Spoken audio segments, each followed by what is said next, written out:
This was the secret ingredients for me, okay? And this is, I think, the pedigree to success is that... What the hell is happening with insurance companies in California right now? How old were you in the accident, you said?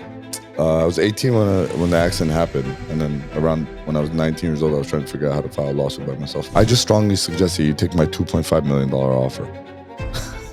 You know what we got in trial? How much? On the eve of getting our verdict, they came and offered $12 million. You're having dinner, someone comes and, pulls a gun on you.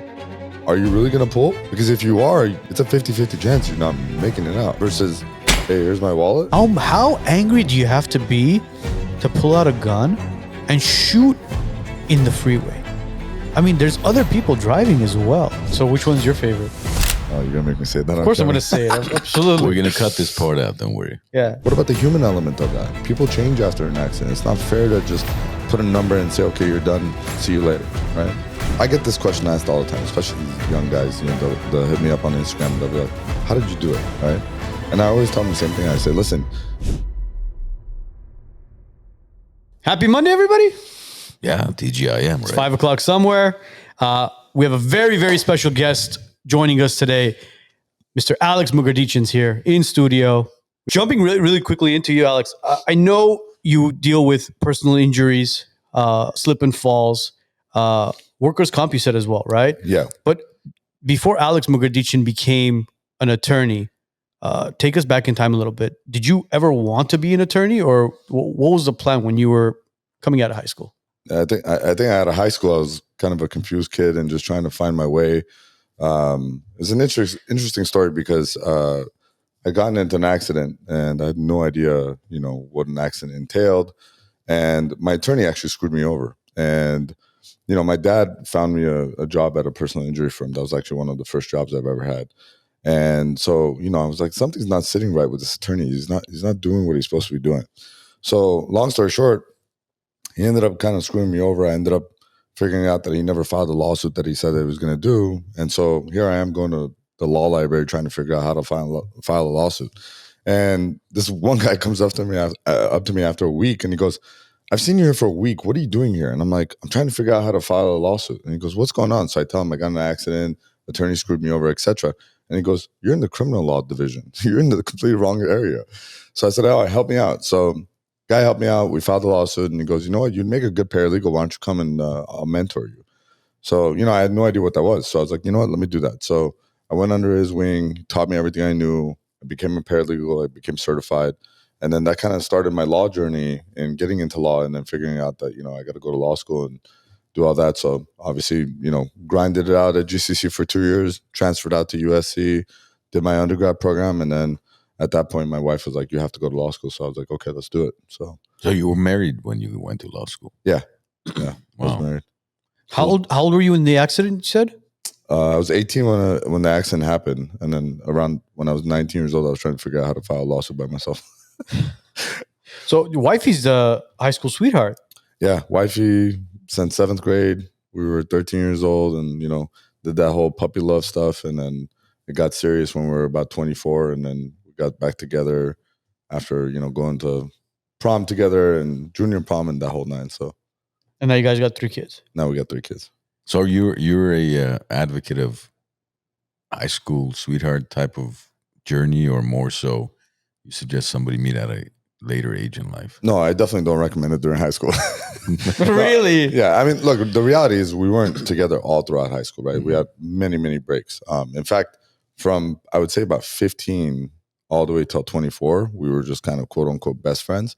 We were in each other's lives, but we weren't together. And then, it was puppy love. So it got serious when we were about 24. I just graduated SC and then we kind of rekindled and then things, kind of got serious. But I remember you had an interesting story as to when you were coming to the States, you came through Greece? Yeah. Right? Yeah. And you happened to be in the same city or same? Yeah. We were both in Athens, 1 block apart, which was crazy. Wow. And our families even went to the same winery, but the Armenian population was so small back then, right? But we never ran past or saw each other, which is really strange. Wow, that's crazy. Because this conversation always comes up with, friends and even amongst us, because both Joe and Arno have been with their wives for 20 years? 20 years. Yeah. High school sweetheart, first date, prom, same idea. Which I guess, look, 20 years at your age, Joe. What are you, 63? About roughly. Yeah. So at Joe's age, so you met at 25. Right? No, man, I'm 45. No, 18. you said 20 years. That's why. Oh, you got married 20 years ago. You guys met at 18. Correct. Okay, so it's been 27 years. Well, yes, but we weren't married. We were together for 10 years, and then you got married. Yes. So, okay, both of them are high school sweetheart marriages. I'm not. And this conversation always comes up as to which one would I, for example, prefer for my two boys. Right. My answer is always at a later age, but you can't prefer anything for your kids, man. You got to let them kind of do their own thing. If they find the right person and they have the right morals, values, principles, as we always talk about, and they click. Let it. That's why it's called prefer. I did not say I will arrange a marriage when they're okay. I just want to make sure. We have our counsel here, so okay. Right? Did I say I will arrange a marriage for my boys, or No, I said you I did. prefer? You said you prefer. There we go. Prefer. What's the definition of prefer? And let's say, for example, It's not prepare. let's say one of your boys doesn't go with the preferred way that you want him to. That's why it's a conversation, sweetheart. We'll see what kind of relationship we have with the daughter-in-law. I'm just saying, bro. Look, I also think it's the character of the person, right? Yeah. There are people that need to go out and explore the world, right? And have their fun and, go party and do those things. And then there's other people where they're homebodies. They're not into that kind of stuff, right? And so if you do meet someone that, you truly think that you're a match, permanent match forever, then yeah, that could work for you. Emma from my office has been with the same girl since, they were in junior high school, right? Yeah. And they're married. They have a beautiful kid and, it works out. So it really depends on your personality. It depends on what you're looking for. And some people, they're not built for like that party lifestyle or going out and exploring. And other people, you look at it and you say, hey, this person needs to explore to find what they're really looking for. Absolutely. I agree. Oh, for sure. And you have a boy and two girls. So I don't know how you feel about, whether it's different for you as father. Okay, girls, I want you to be married by 25. Boy, you can go out there and I don't know if it's different. I don't have any girls. I only have boys. So I don't like my daughter's going to get married at 40. My son, he can go and do whatever the hell he wants at this point.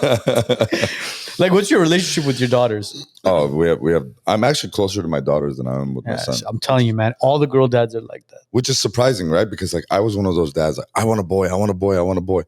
But after getting my first two were girls, right? And so it was a different ball game for me. And then when I got my son, I'm like, what is this animal running and jumping off the walls? Like, give me my love back. I want my girls, right? Yeah. My daughters, every day we come home, we sit down, we talk, we go outside, we train, we play basketball, we come back, we do homework. So our attention to stuff is way more intricate, right? And especially now that they're getting older and it's like they have boys and they have this and that. It's really interesting because like my 13-year-old or 12-year-old, I should say, she just turned 12 and, she's like going to these little kid parties, right? And all of her friends think I'm like this cool guy, right? So like they think I'm a celebrity or whatever because they've seen a billboard. And then she'll come in and she's like, Dad, they think you're cool. That's so gross, And so it's cool. Like I get to actually develop a relationship with her friends who actually like me versus, somebody that they might just be like, oh, it's just X, Y, and Z's dad, So it's kind of cool. So there you go, Arno. You need a billboard. That's what you're missing in your life. Yeah, absolutely. That's exactly what's missing in life. The billboard. And maybe a spinal injection. Possibly a spinal tap, yes. Possibly a spinal. Maybe even an epidural. Hey, you know what? If we're going at it, might as well go big or go home. But yeah, it's crazy. Anybody who has the best of both worlds, as far as the boy and the girl in their kids, they realize it later that when they say daughter and father, they have like that really special bond. It's absolutely true. My daughter's my best friend. Yeah. My son and my wife, they have their little kind of relationship where he's like a mama's boy, but then when it comes to certain things, he'll come to me. But it's just so crazy. Every single person that I speak to who has the boy and the girl, dad and girl always have this very, very unique relationship. You want it to the point where your daughters feel comfortable enough coming to you and opening up about certain topics, things that happened at school, people that they spoke to, or something happened in class where they'll be okay with asking, "Hey, Dad, what would you do in this scenario?" Right. It's probably the most important thing you can establish with your kids is that dialect, to always keep it open, right? I always tell my daughters and my son too, I say, listen, if there's something you did wrong or if there's something you want to talk about, don't ever be afraid to do it. I'll never get mad at them. I just want them to be open and transparent about it, right? And it's very healthy because they'll come to me and sometimes they'll be like, hey, don't tell mom. You know, it's something small, like it's not even a big thing, but they'll come and say that because they feel open and transparent with it. And I don't ever get mad at them, or I try to guide them and give them good advice.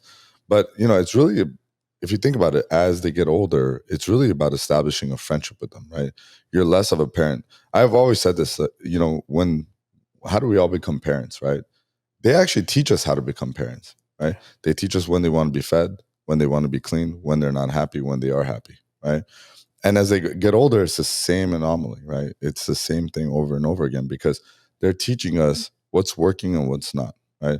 Now, you could be that strict parent and do certain things a certain way.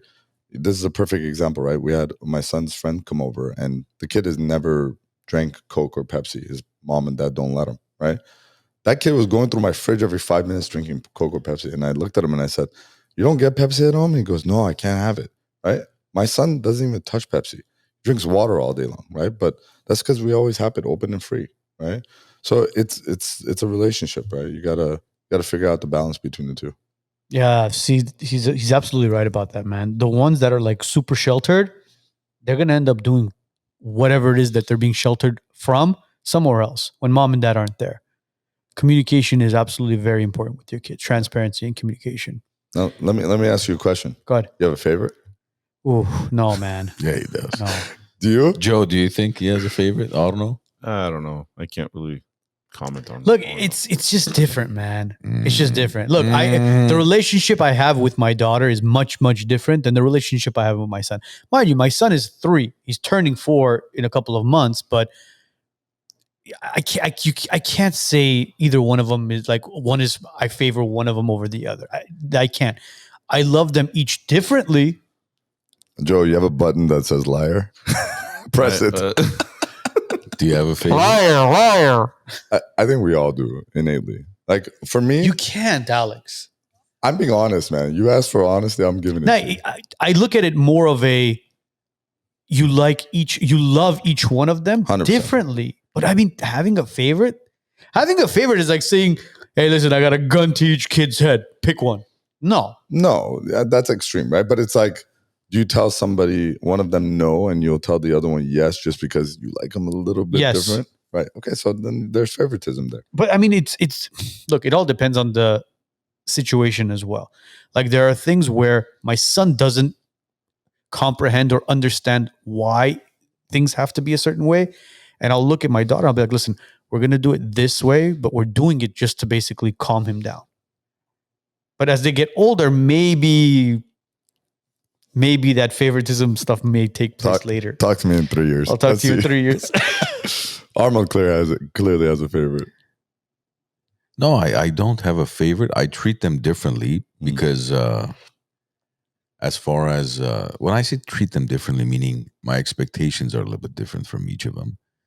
But as my younger one is, he's turning 6 in a couple of months. So my relationship with him is evolving as well, because initially the first 9, 10, 11 months when he was born, I couldn't even hold him. When I held him, he would scream, he would cry. So him and I had zero relationship the first year of his life almost. But my older son, who's only 7 and change, from day one he was attached to me. Like the moment he was born, he was like, daddy's boy. Yeah.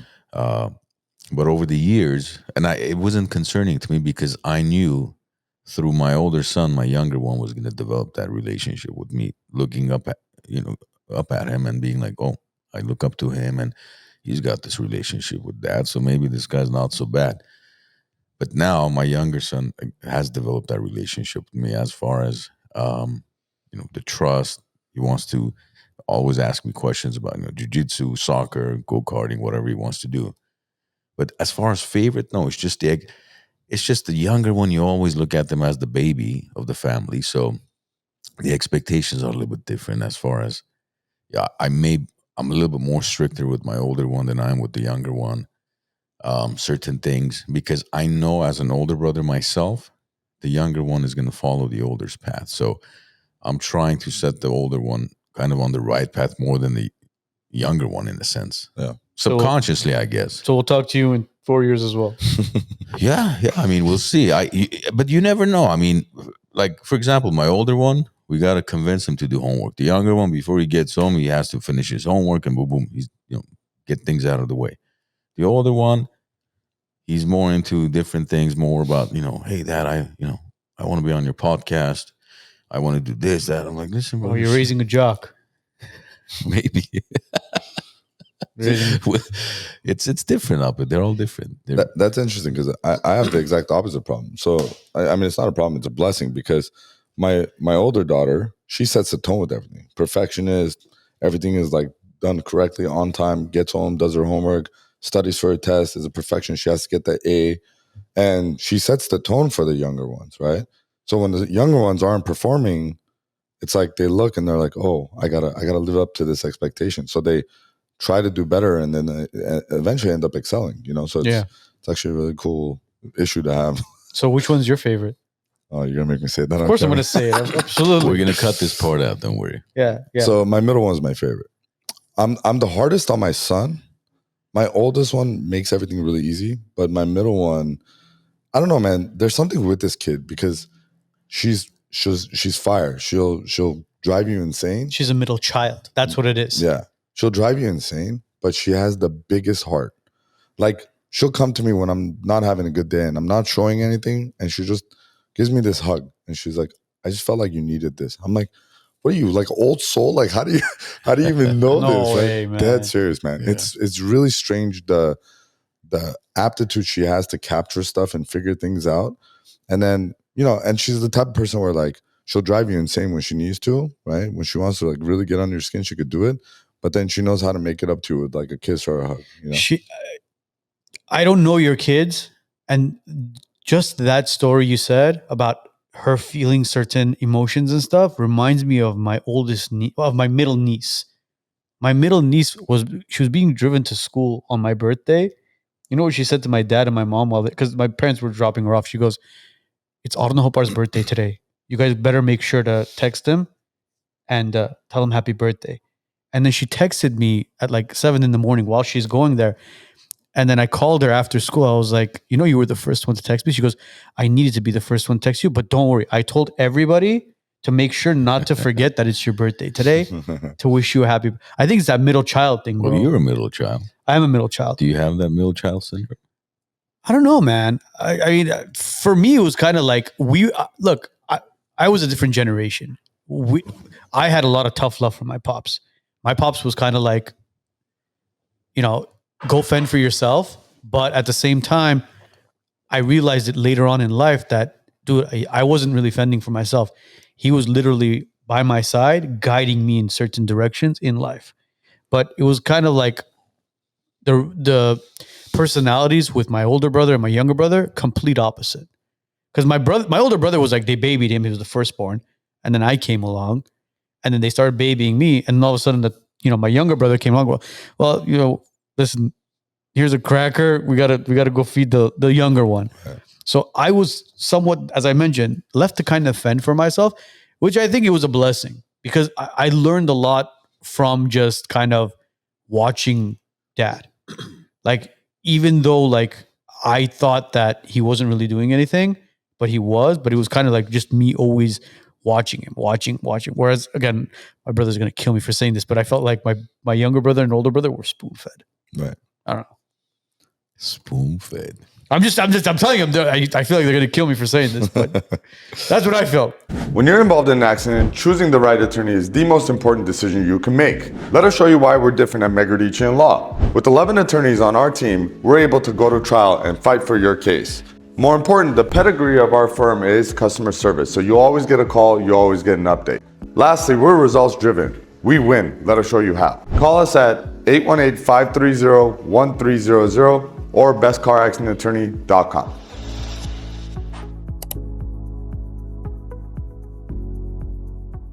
Some doctors treat pain, others help you understand it. Dr. Rafi Gureghian has dedicated his career to helping people live stronger, healthier, and more aware of their bodies. His approach goes beyond quick fixes. It's about rebuilding movement, discipline, and mindset. A true professional who's changing the way people think about health and recovery. Presented by the Wisenuts Podcast, highlighting leaders who make a difference. There's definitely something special about middle child, though. It really is a fact. Like, she's very different than everybody else too. You know, very caring, very giving. I'll give you an example. Okay, so her travel team. So I train her for basketball, right? Mm-hmm. And so every day I get home, I have to like fight with my son. Are we training today? Let me know. Da, da, da. Same thing with my older one, right? She's got a bunch of stuff going on. She's like, oh, I don't know if I'm going to train today. She's the first person, ball in her hand, waiting by the door. Comes home. I come home. She's like, Dad, ready to go? Let's go. I put my stuff down. I don't care if I'm tired, dead, doesn't matter. We're going outside. We're doing our drills, right? We go through our drills. So long story short, today, they go through a tournament for their travel team. And they played some tough competition, right? And they end up winning the championship, right? First one they've won for their... Nice. Congrats. Thank you. That's your middle dog. You're a middle child. Middle child, yeah. So mind you, she just turned 10, right? They're playing at one division higher. So they're playing 11-year-old girls, right? So they win the championship, okay? The first thing she does with her trophy, okay, because she got like, good player or whatever, she got the MVP, trophy. Yeah. And then she shares it with the other best player on the team. And she goes, you should have this too, right? They're in the car ride back, coming back, and one of the moms called me and goes, your daughter's something else. The whole time she's boasting about my daughter and saying how excellent she played when she played her heart out. Like, nice. She did great. So, it's just... she's very genuine, very caring, and I don't know, that just rubs a different way. Obviously, I love my kids the same, and I hope all of them excel in everything they do in life, but she just kind of pushes me in a different way. So it's kind of cute. Definitely. I mean, watching your kids excel is probably the greatest gift, anything that you could ever receive in your life. There was that one saying where it was like, there was one saying, it said, you've achieved everything in life when your kids are better than you. That's when you've topped it. Because there's parents that are, believe it or not, jealous of their children as well. I mean, just thinking about that drives me crazy, because how could you be jealous of your kids?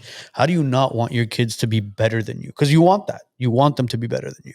But yeah, anyways, I've always said this. My goal has always been one thing, which is raise good human beings. Kind human beings, people who are caring, people who are helpful, and people, that are going to do good in life, right? And that doesn't mean like, oh, you have to go and become a lawyer or whatever. It's just, you have to be a good human, good person, right? Yeah. That's what parenting is all about. Agree.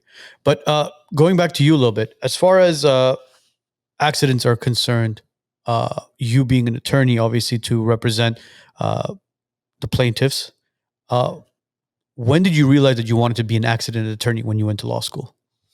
I mean, from the jump, right? So all of my jobs that I've held as a paralegal were always in car accidents. So I had a passion early on, right? And so I worked for these two prison attorneys that were really successful, doing really well. And, I'd watch these guys and I'd be like, man, these guys had a great life. They were helping people. And I was like, okay, this is a field that I want to go into. When I got into law school, my eyes kind of opened up, because, when you get into law school, everything is really sexy, right? Criminal law is like, oh, wow, you're defending people who are, on trial for murder. And then you go look and you're like, oh, sports agency. Okay, I can, represent LeBron James. And then you go and look and, oh, mergers and acquisitions. You're dealing with $200 million real estate portfolios. So you start seeing all those attractive things. Now all of a sudden PI becomes boring, right? So after studying and passing the bar, the first thing I did was I was like, you know what? Let me explore all these other areas, right? So the first job that I had was doing mergers and acquisitions at Kilroy Realty, right? And, from there, I did a lot of really cool deals, dealt with a lot of red tape in corporate world and all that stuff, and realized that really wasn't for me. I got a really killer opportunity to go to Coffee Bean and Tea Leaf. And I was basically doing real estate law there, which was really fun because I got to do a lot of leases, a lot of acquisitions, stuff like that. So it was fun. And while I was over there, my heart kept ticking back at PI. And I was like, you know what? PI is really interesting because you not only get to help real injured people, but you get to put a smile on people's faces. Whereas like corporate law, okay, you sign a great deal, you do a great job on the contract.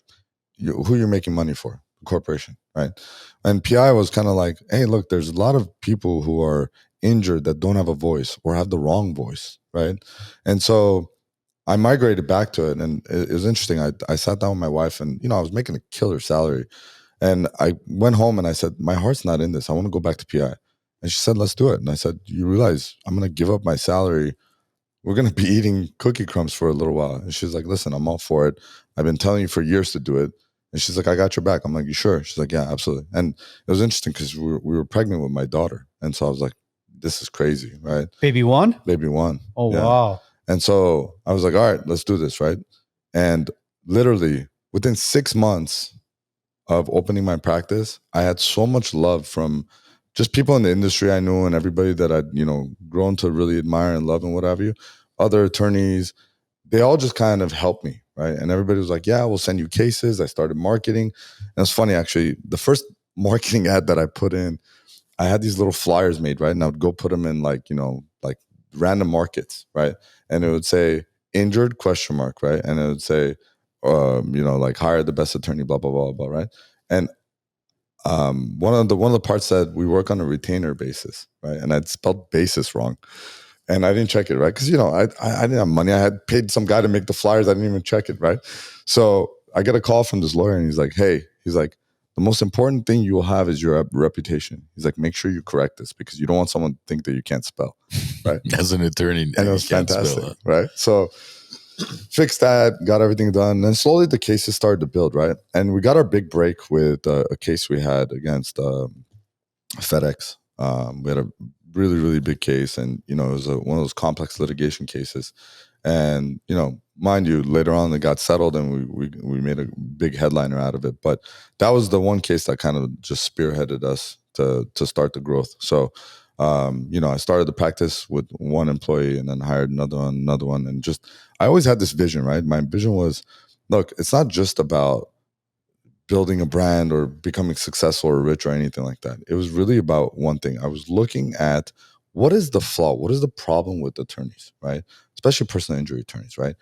And I would look at all these big law firms, and they would do everybody was the same thing, right? It was all about money. It was all about numbers to them, right? It wasn't about the person, right? Customer service sucked. Clients wouldn't get updates.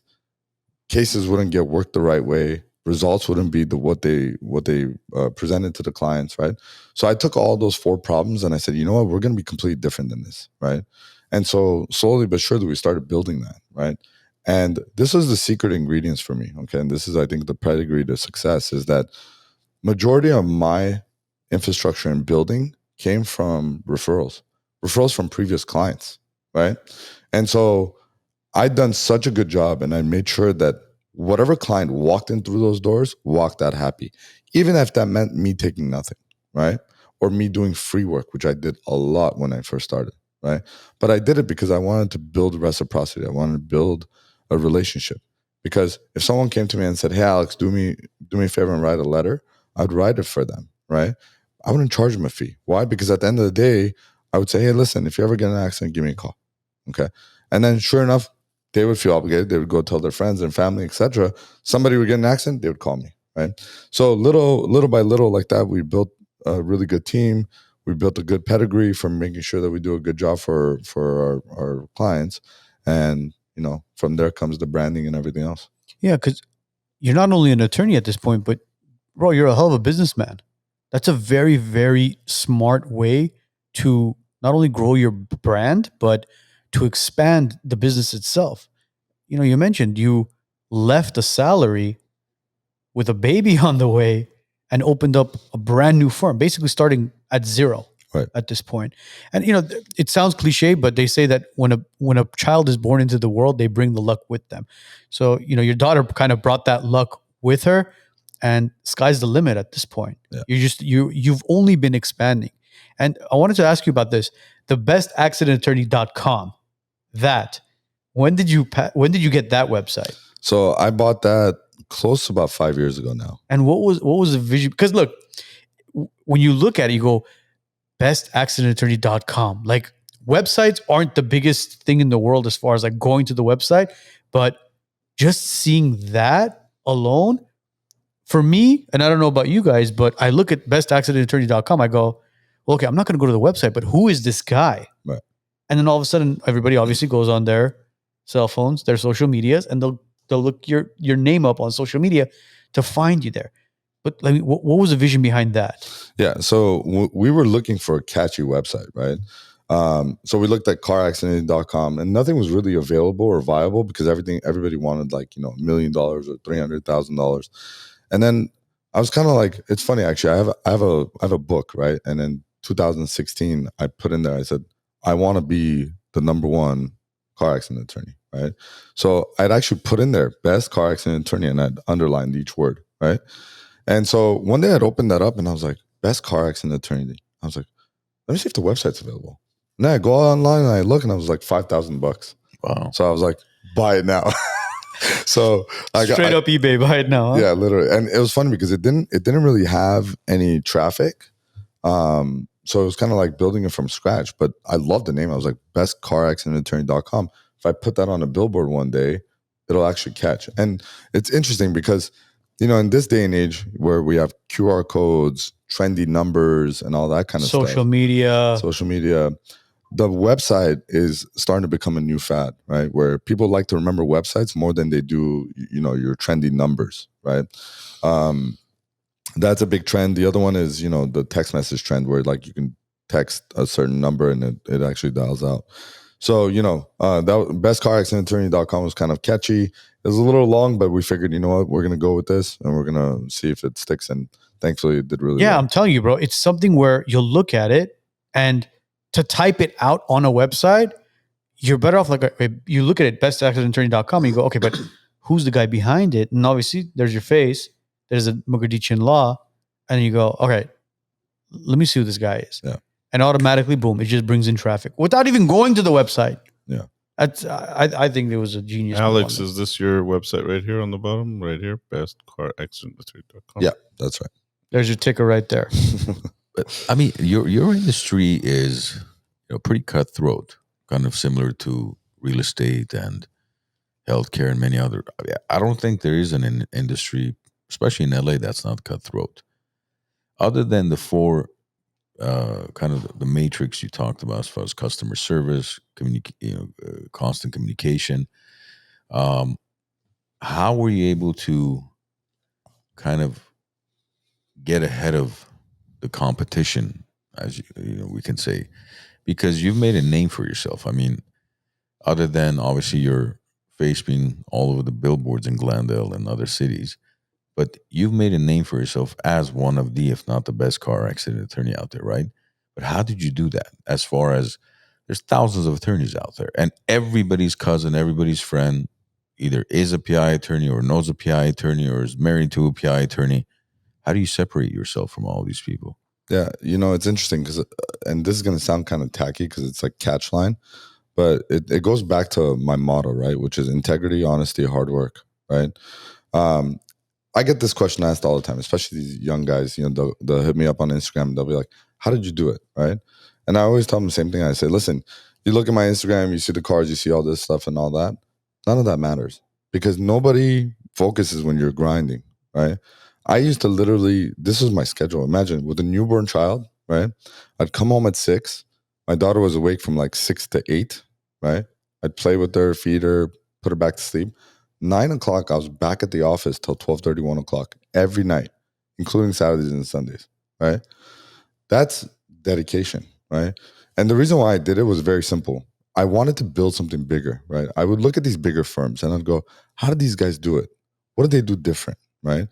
And then I would look at these smaller firms and I would go, man, these guys, like, they're not growing. Something's happening where they're getting stagnated and just staying there. And I didn't want to be that guy. I didn't want to be that guy that does 10 cases or 25 cases. I was like, I want to chase 400 or 500, right? And it was interesting. You know, my parents, my in-laws, they'd be like, this is not normal. You shouldn't work this hard. You should spend more time with your family. But for me, it was a mindset. I wanted to set up something that's greater, something that my kids can then later on look into and look up to and say, hey, dad did this. We should, you know, continue this or create our own, right? And so that pedigree is what I was really looking to establish for myself. Those were my goals, right? Going back to your question of what really separates us from everybody else, it's really two things, right? One is, you know, we used to have a slogan. It was results matter, right?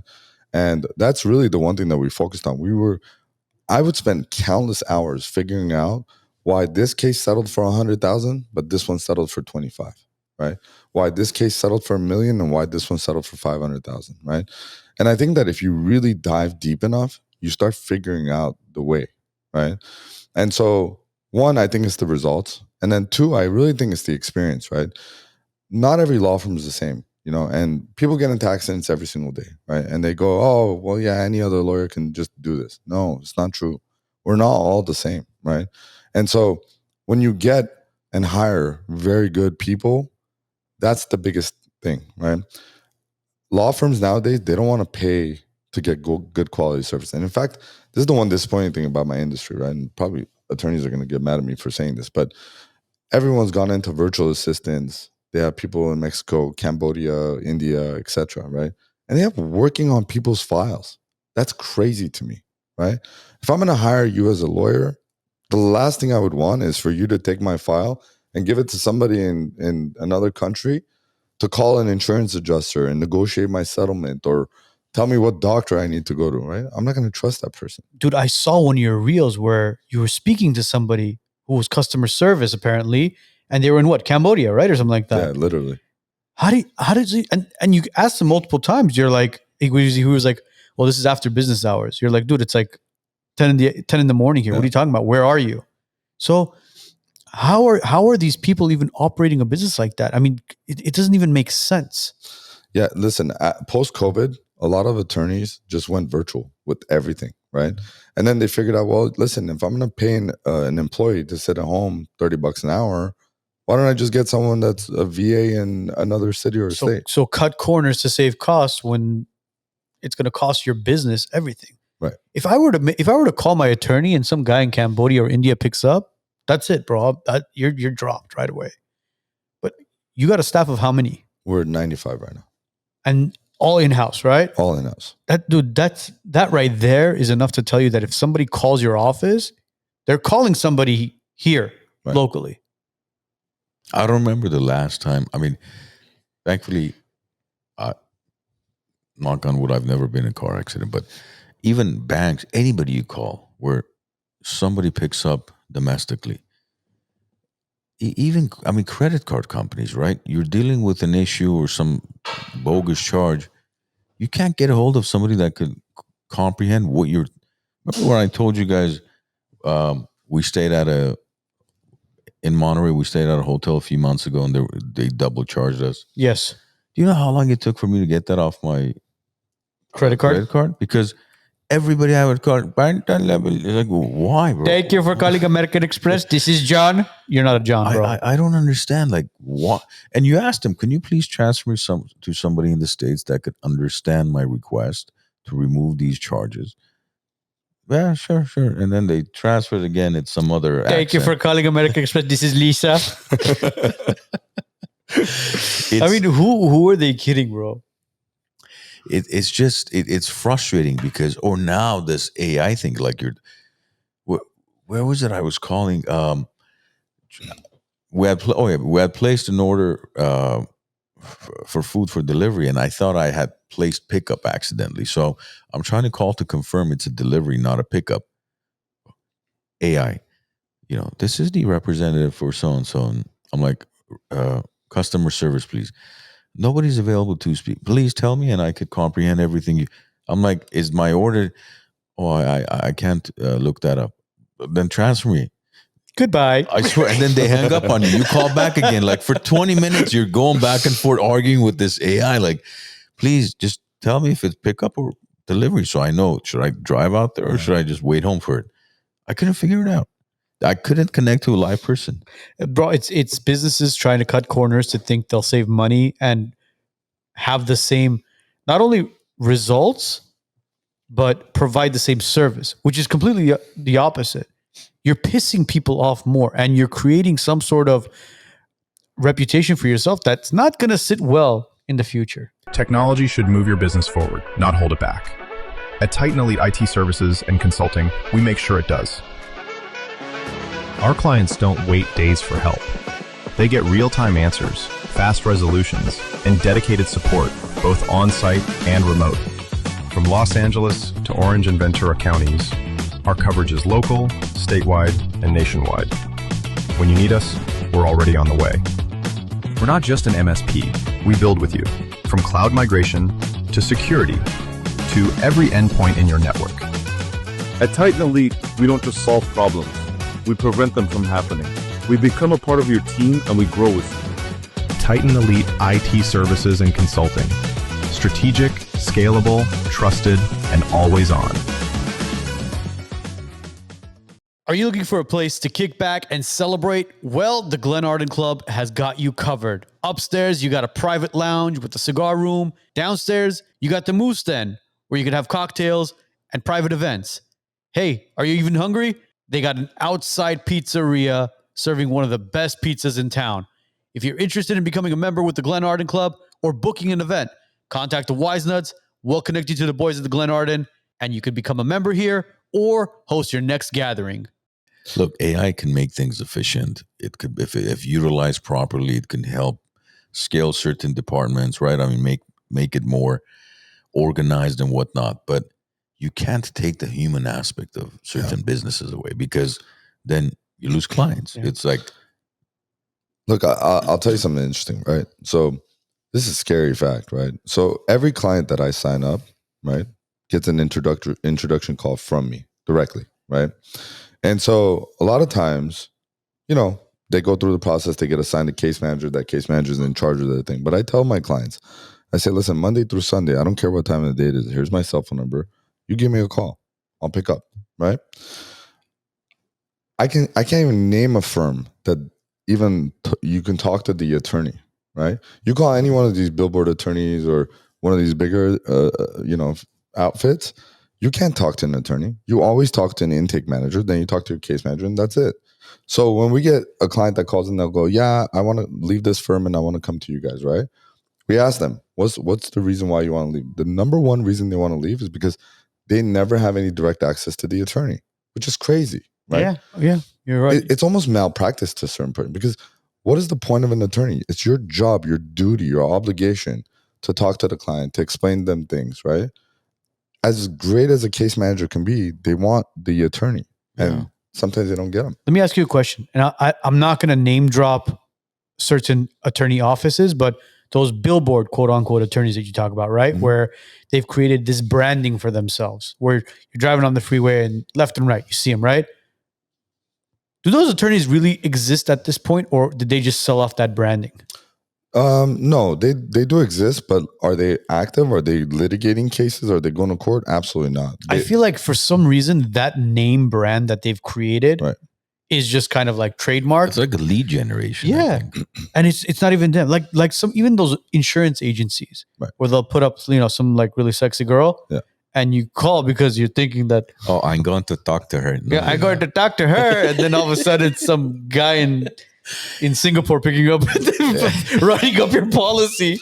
No, I mean, at this point, they're just a brand at that point, right? Like, there's one attorney, I won't name drop, but like, I don't even think he's here. I think he's still living in Costa Rica. So, and that's the thing with, PI attorneys, especially on your way to Vegas, Palm Springs, San Diego, literally, I think 7-8 out of 10, like 70-80% of billboards are PI. Yeah. And then you'll get one, that insurance lady, and then you'll get one about, a vaccine shot or something.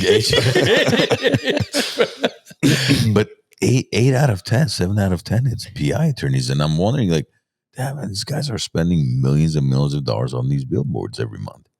Yeah. Because it's insane. And it's the same 2 or 3 names out there. Now you're opening up Pandora's box, because you should ask, where does that money come from? Ooh. Right? So I'm not going to say what my conspiracy theory is, but the reality is that, listen, those billboards are very expensive, okay? And the wealthiest of wealthiest attorneys, okay, I don't think would be spending $2, $3, $4 million a month on billboards. How these guys do it, your guess is as good as mine. What's your conspiracy theory on it? I think it's outside money that's not supposed to be coming in. Because as an attorney, as a law firm, you're not allowed to have anybody that's a non-attorney investing into your firm, right? And I don't think that I don't know how it could be possible. I just don't, without having outside money from a non-attorney. And again, this is coming from somebody who has a staff of 90, who's built this business from the ground up. Right. I mean, listen, we have a significant amount of billboards. I think we're at like 24 at this point, right? But that monthly budget hurts every single month when I look at that bottom line, right? I can't imagine spending $2, $3, $4 million or getting a Lakers sponsorship or, you know, a Dodger sponsorship. That to me is not money well spent, right? You want a brand, you want to advertise, you want everybody to come to you, yes, but at what cost? Right? That's why you're on the Wisenuts. That's money well spent. There you go.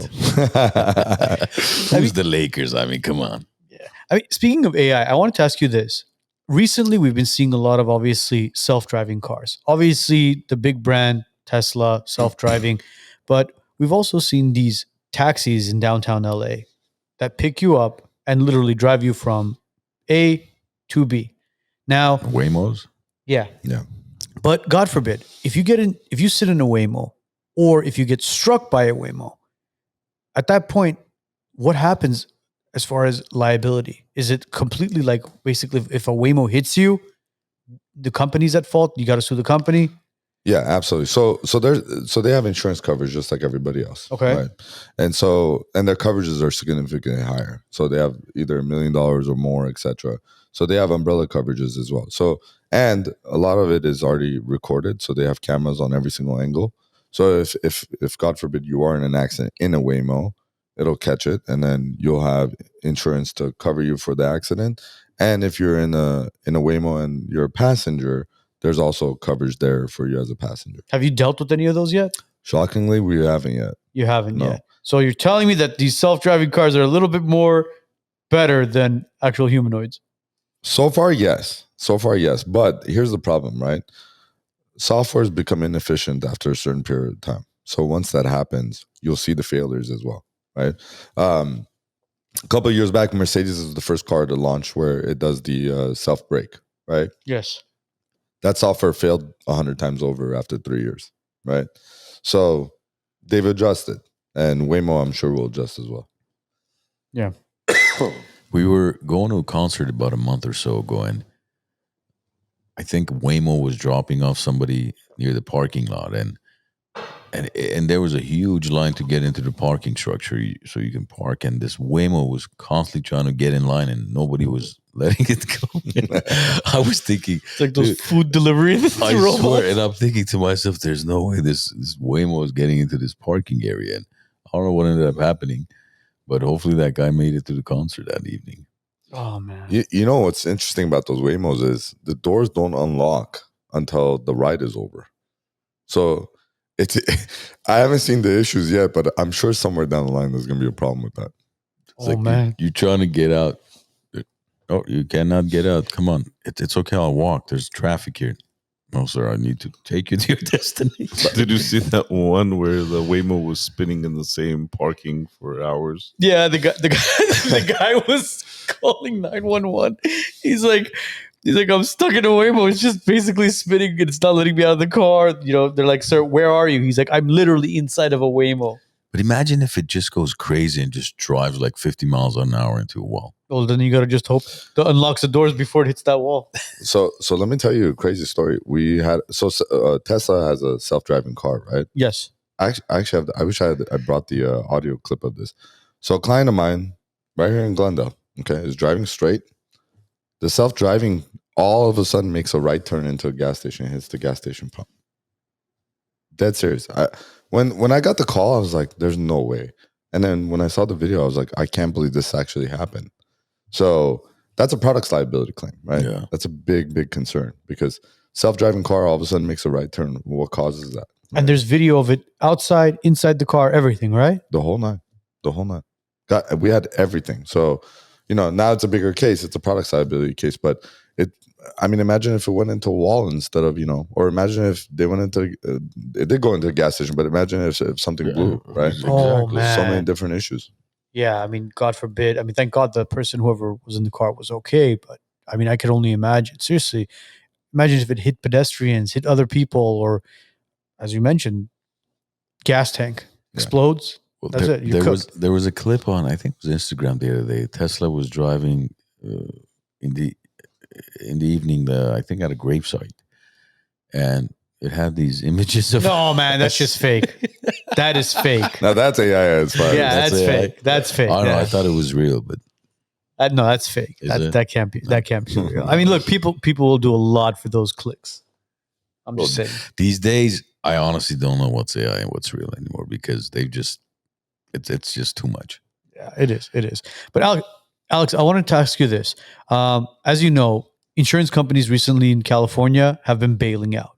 Also, the policy limits have gotten a lot lower. There was something you mentioned when we were at your office. We were having a discussion where they're trying to regulate how much attorneys are getting paid as well. Yeah. What the hell is happening with insurance companies in California right now? Yeah, so this is more of an Uber initiative. So this is what happened. Uber basically, every 8 minutes, this is a crazy statistic, by the way. Every 8 minutes, Uber has a sexual misconduct claim. Okay. Is that real? That's an actual number. Actual number.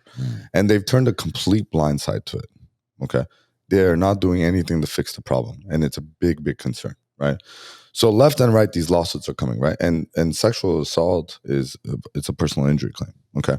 So Uber's just shelling out money, right? They're losing these and they're trying to keep it under the table. They're making sure that, big news places like, LA Times or New York Post doesn't catch on to it, right? So they're just pulling out money. So they get sick of it and they go, you know what? We're going to launch an initiative, okay? And it's such a misleading initiative. So in November of 2026, on the ballot, there's going to be a law that says, hey, what we want to do, this is the way they're pitching it. They're saying you, the consumer, instead of paying your attorney and your doctors and everybody else all these fees that you pay, right? We want you to get 75% of whatever total settlement you get. So in essence, they're saying we want to cap attorney's fees at 25% with the doctor's fees and our costs, okay? Now, let me tell you why this is terrible for the consumer, right? So California voters, when they look at that, they're going to look at that and go, oh, that's great. I get 75% of $100,000 when they settle the case, right? What they're looking at, they're not looking at the fact that, okay, who's going to pay for your medical bills? Who's going to pay for your attorney's fees, right? And most cases, this is what people don't understand, right? Real lawyers that litigate cases, that go to court and actually fight for people, right? We front all the costs that are involved in that, right? So imagine we're taking the biggest gamble, right? Because we don't know. We don't know if we're going to hit your case for $1 million or a jury might come back with 200,000, right? You never know, right? So we're putting out $30, $40, $50, $60, $100,000 on a case to go to trial without any expectations of it coming back. Now, you're not going to go to your client and go, hey, I lost, give me $100,000 back, right? You're going to eat it, right? So what's happening is they put this initiative out to cap the fees. Now, logically, let's just say something simple, a shoulder surgery case, right? Where your medical bills are going to be about $100,000, okay? And your best case scenario in court, in trial, shoulder surgery, you can get $400,000, let's say, right? Yeah. If you're to cap the fees at 25% for doctors and lawyers plus your costs, here's how the math would work out.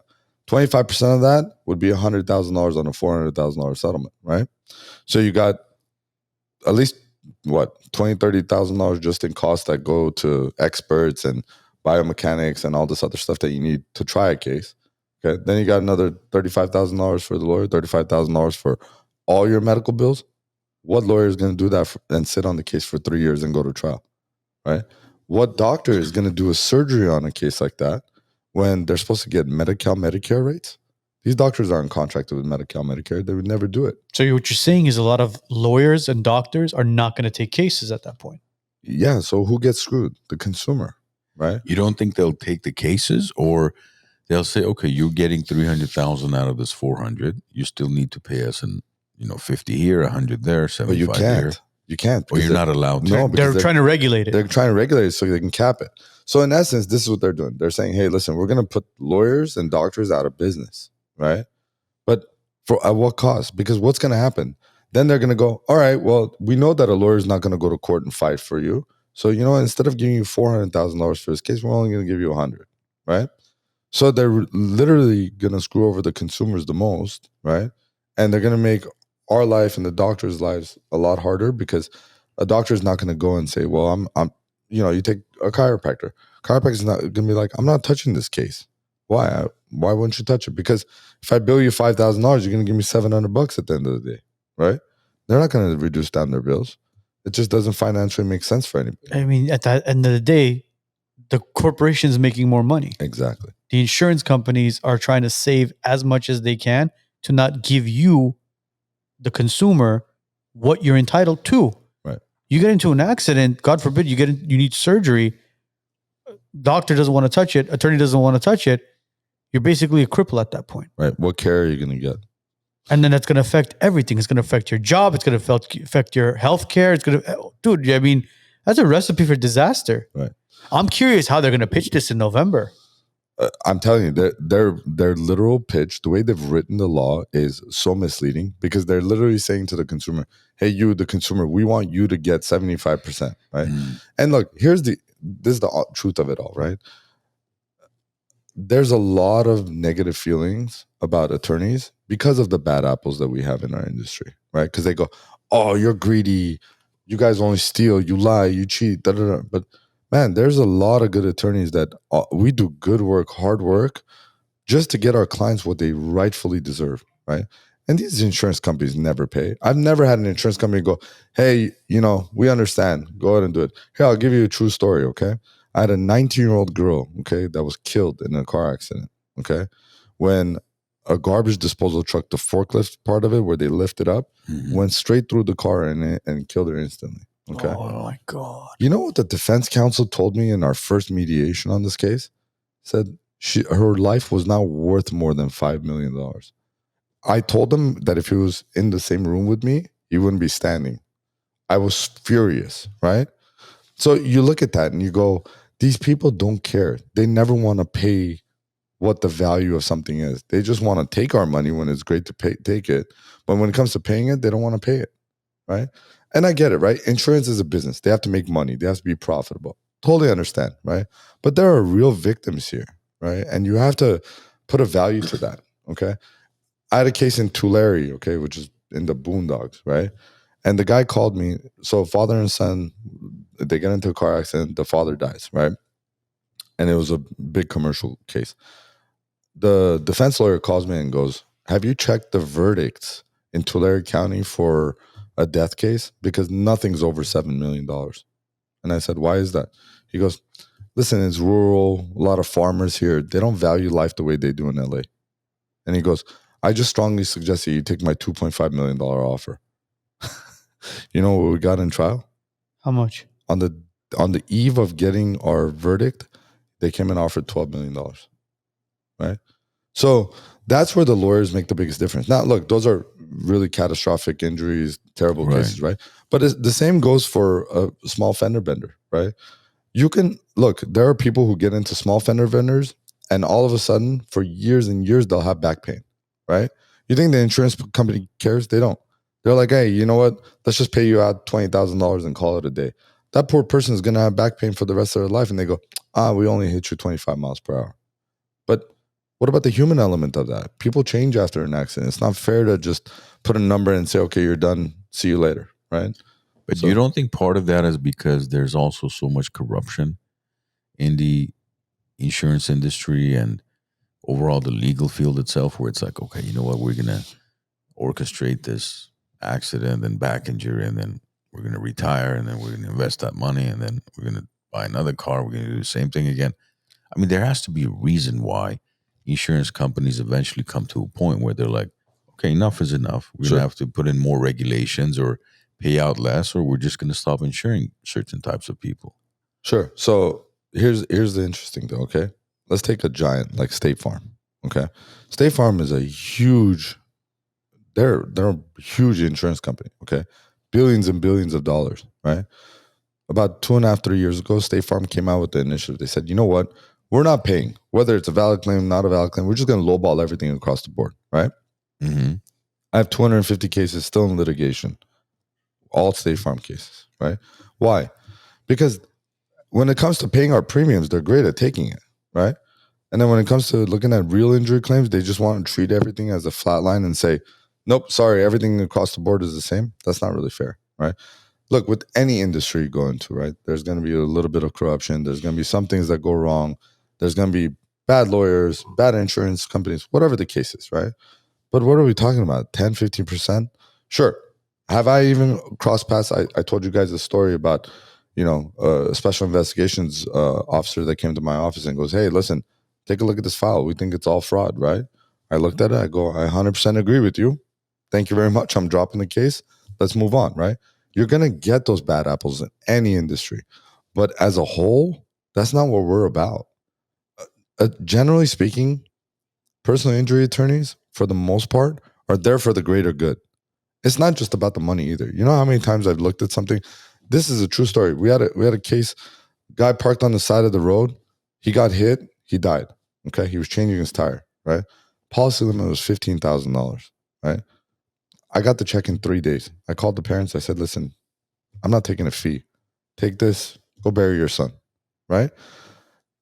It's not just about, let's make $1 here, $1 there. Listen, we all make great money. We're blessed to have the life that we do.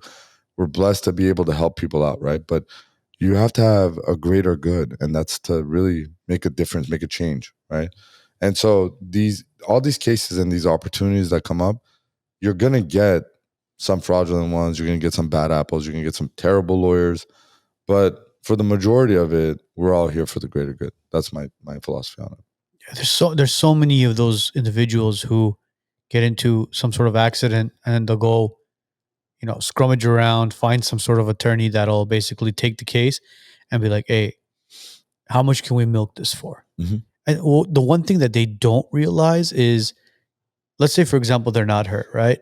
And they milk the insurance company for whatever they can. Let's call it a policy limit of 100,000, right? They get their 100,000, they walk away. God forbid, if they get into a real accident later on in the future, what's going to happen then? The insurance company is going to turn around and say, well, you were injured in the previous accident. Yep. Those are reoccurring injuries, basically. Yeah. Then you just screwed yourself over. And now you're really hurt. You need the money to go to the doctor, to go to the chiropractor, to get the injections, but you're shit out of luck. Yeah. That happens a lot. Look, this is an interesting thing. I've actually gotten a case taken away from me. The client subbed me out to another law firm because I was convincing her not to do the surgery. She had a hairline scratch on her bumper. She was gung-ho on getting the surgery. And I said, listen, I'm being honest with you. This is crazy. Just because it's $1 million policy, don't get it for that reason. We're talking about surgery. She goes, you don't believe in my case? I'm going to go to another attorney. So she was willing to go under the knife for the money. And she did. You're shitting me, bro. And she got it. She got it. They gave her the $1 million. But I can't do that. I'm not going to go to sleep at night if I show you it was a hairline scratch on the back bumper, right? I couldn't go to sleep at night going, well, client wanted surgery. Okay, let's go get surgery. That's just not my style. But another attorney took it, got her the surgery, got her the $1 million. So you're going to get those. That's just inevitably going to happen, right? I'm curious if they tell them what I just said, as far as, God forbid, you get into an actual accident, what may happen? Here's the problem. People are very short-sighted, right? So when you tell somebody that, you know what they go? They go, I've only gotten in one accident in the last 10 years. Probably not going to happen again. Right? Yeah, until it happens again. Until it happens again. And it's funny. It's actually really interesting stat. If you get into an accident, you statistically have a 33% chance of getting into another accident. Laws of attraction, huh? It's really weird. It's really weird. It actually happened to me. I got T-boned, and then literally 10 days later, I got rear-ended. Are you serious? And I was laughing because the rear end was like a tap. And I the first one I was unscathed, like no problems at all. And then I get rear-ended and I was like, I got out and I'm like, I told the guy, I said, you won't believe this. I'm like, my neck hurts and I'm a personal injury attorney, but I'm like, it's just funny because this accident is really small. And then he started laughing. He goes, you're not going to sue me, right? I'm like, no, we're good. I'm like, yeah, man. no I mean, damage. if you get like, I've gotten into accidents as well where I was rear-ended, and at the moment, yeah, you know, you're somewhat in shock because, you know, you're either at a red light or you're rolling or whatever's happening and they hit you from behind. Yeah, you might feel something, but dude, if it's nothing major, I mean, yeah, go to urgent care, whatever it is, get it checked out, make sure you are actually okay. And if it's nothing serious, don't go after the money. I don't think it's worth it. I truly don't think it's worth it. Yeah, I'll say I agree with you, but one caveat, right? You don't know what your injuries are until several weeks later, right? It's okay to lawyer up, get some, you know, treatments. It's how much do you get, right? If you get into a small little fender bender and then next thing you know, you're laying up 3 injections, you're not doing it right. Well, that's what I'm talking about. I'm talking about those taps where it's like where basically the screws on the guy's license plate basically just kind of hairlined your bumper. But I mean, if it's an actual impact, and I mean, you got airbags, bumpers are broken, at that point, you got to monitor yourself. You call an attorney, you go to urgent care or the ER, whatever it is, and you make sure you get as much information about your body as possible because it helps you, right? And it helps the doctors that are going to be treating you. How long does it take for the actual symptoms to take place, or as far as you feeling those effects? Yeah. So look, it could be at the onset of the accident, or it could be a couple of days later, or it could be up to 2 weeks later, right? You just don't know. Everybody's body is different, right? The other thing is this too, right? A lot of people after an accident, they'll pop Advil or what have you, and then it masks the pain, right? And they don't really necessarily know what's happening with their body. So it's, you know, it's just one of those things that you really have to monitor closely and then figure out where you land. And then what's the statute on that for as far as an accident is concerned? So statute is 2 years, but that's very misleading, right? So like if you don't get treatment within a month and you don't actually present a claim for injuries, then ultimately after a month, it's too late. So you're not going to be able to present a claim 6 months later. So we get calls all the time where like guys like, yeah, I had an accident in October. My neck's been hurting, but I never went to a doctor. Can I go now? And I'm like, sorry, it's too late. Because an insurance company is not going to allow that. They're going to be like, listen, since October to now, we don't know what's happened to you. We don't know. Maybe you've slipped and fell in your backyard, right? So they have no idea. So that's why I always say, look, it's always beneficial to call a lawyer, right? Get some medical attention, figure out where you are, and then figure it out. I've had clients after 2 weeks, they're like, Alex, you know what? I feel fine. I'm like, great, let's close out the case, right? Still get them a couple grand or whatever. They're happy, they're on their way, and it's done, right? But the people, back to your point about like the industry's kind of like just grown sour of this, the people who just kind of milk the process and have multiple claims over and over again, those are the ones that are problematic. Yeah, some people live off of that. I mean, that's their primary source of income. Some doctors treat pain, others help you understand it. Dr. Rafi Gureghian has dedicated his career to helping people live stronger, healthier, and more aware of their bodies. His approach goes beyond quick fixes. It's about rebuilding movement, discipline, and mindset. A true professional who's changing the way people think about health and recovery. Presented by the Wisenuts Podcast, highlighting leaders who make a difference. When you're involved in an accident, choosing the right attorney is the most important decision you can make. Let us show you why we're different at Megeredchian Law. With 11 attorneys on our team, we're able to go to trial and fight for your case. More important, the pedigree of our firm is customer service, so you always get a call, you always get an update. Lastly, we're results driven. We win. Let us show you how. Call us at 818-530-1300 or bestcaraccidentattorney.com.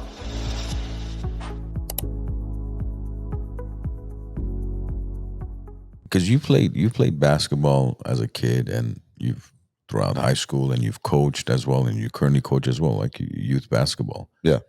That winning mindset of wanting to be at the level you're at, does that come from your sports background, or does it come from family, or your upbringing? Where does that come from? No, 100%. I think it comes from the sports background. So, it's interesting because when I was growing up, I was in home admin, and I was an RA guy and what have you. And when I got into high school, I had literally two groups of friends, right? I had my troublemaker friends, and then I had my like basketball family, right? And for me, basketball, and it's funny, my wife and I always talk about this, right? 'Cause she's like, I don't know if I want my daughters playing in basketball forever, and what are you doing with them, and this and that, right? And I always tell her, I said, listen, basketball is not about making it to the WNBA or the NBA or any of that, right? It teaches you three things, right? And this is like, so I coach an AAU team, which is a travel team, and I also coach for our. It teaches you three things. It teaches you discipline, it teaches you teamwork, and it teaches you how to win, right? Even when you're losing, you're actually learning how to win, right? Because it teaches you that no matter how many times you get down, you got to get back up.